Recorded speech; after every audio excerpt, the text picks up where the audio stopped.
Ana Milošević, ja sam sušef restorana Trezor. Jelo koje ćemo spremati je losos sa hrskovom koricom od susama.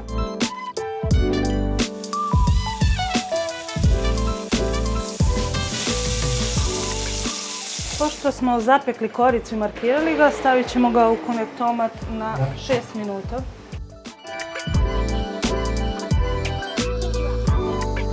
Uz losos nam ide pirinač aromatizovan kaprima i obojen šafranom i čeri paradajz.